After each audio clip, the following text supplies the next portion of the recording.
Welcome everyone to another Motivation Monday video. My name is Arianna White-Levatich and I'm a third year graduate student in educational psychology at Old Dominion University. And I'm here with the amazing Carlton Fong. He's an assistant professor at Texas State University in the Department of Curriculum and Instruction. Welcome, Carlton. Thank you so much for having me. Awesome. So let's just jump right into it. My first question is, how does your research in the field of motivation influence the way that you teach in the classroom? And so one thing that I do in my teaching is I do a classroom contract on the very first week of class, where I open the discussion and say, what kind of classroom community do you want? And what are the things you want to see? What are some of the guiding principles that you would like to have as we think about creating this community together? And I think I try it every semester, and it always works where students open up and they share and they really want to bond together. They really want to set expectations and roles for each other that really help forge them together as a community. I think a big second way is to help increase student autonomy when possible. And so I like to give a lot of meaningful choices and provide rationales for those choices as well. And so for my graduate courses, I give a lot of flexibility with which readings they can choose. And so I usually give them a list of 4 or 5 articles, and then they can choose, 2 to 3 of those articles that really speak to them. And I'll describe each of the articles, what they represent, what their main findings are. And so they have some rationale for why they may want to choose them, and then they ultimately can make that choice. And the third way is feedback. Feedback is often really scary for students. I think they really dread kind of receiving grades and any comments on their writing and things like that. And so I really want to give motivationally supportive feedback, being constructive and being specific. And so I really try to isolate areas in which they can improve and really try to highlight those directions for them.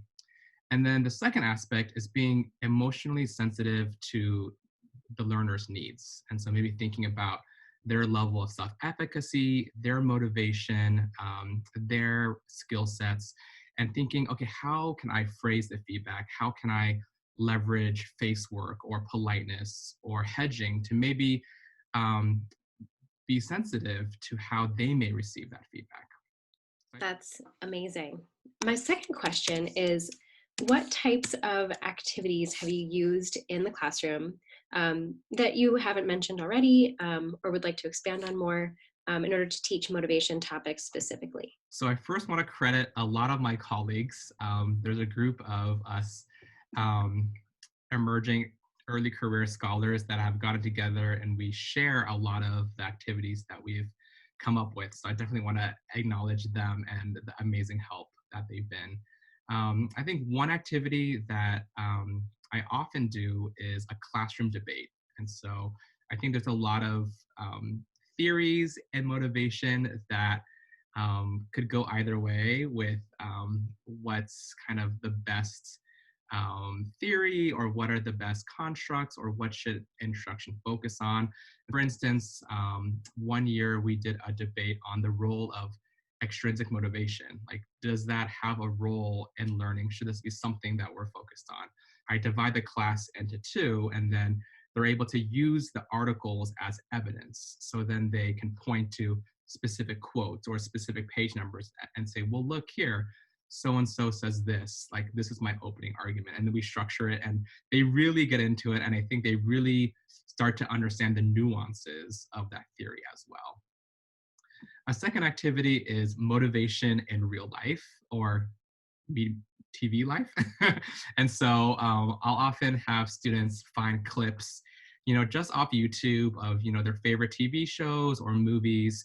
And for that week, they have to analyze some motivational construct or some motivational process that they see in that scene with the characters.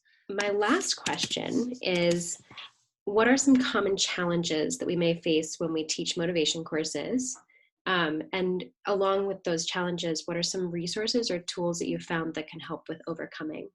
The first challenge And I think a lot of students really express this is while a lot of these theories begin to sound similar to each other, and they begin to maybe confuse some of the constructs that do have some overlap. And so I think one tool or one resource is to begin kind of documenting these types of overlaps. And so we'll, create some sort of Google Doc where they can, make a chart and start seeing, okay, how are these constructs similar? And then towards the end of the semester, we look at that kind of Google Doc where we're all compiling different similarities, different constructs that seem like there is some overlap. And then we try to work on like a grand theory of motivation. The second challenge is often addressing the role of race, culture, and equity.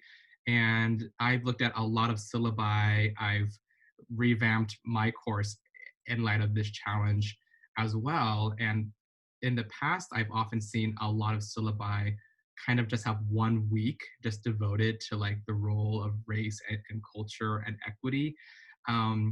But I found that one resource is actually to forefront race, culture, and equity from the beginning of the course, and actually make that a thread kind of throughout the whole entire course rather than just an isolated week.